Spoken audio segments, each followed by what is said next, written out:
తిరుపతిలో బిందేశ్వరి ప్రసాద్ మండల్ వర్ధంతిని ఘనంగా నిర్వహించారు. స్థానిక డీబీఆర్ రోడ్లోని ఆయన విగ్రహానికి బీజేపీ నాయకులు పూలమాలలు వేసి ఘనంగా నివాళులర్పించారు.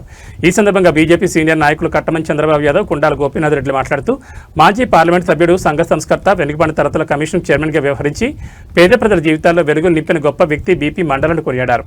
ఇతర వెనుకబడిన కులాల జీవిత గాథాలను స్వయంగా తెలుసుకుని వారికి రిజర్వేషన్లు అవసరమని ప్రతిపాదించాలని గుర్తు చేశారు.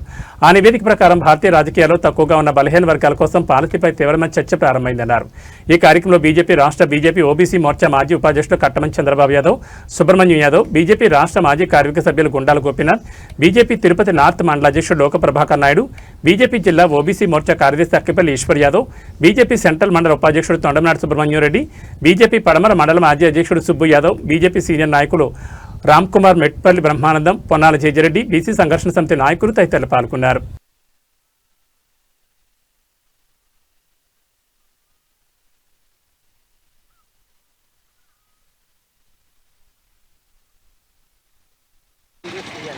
గోపన్న గుమ్ములు అందరి దగ్గర మాట్లాడుతున్నారు.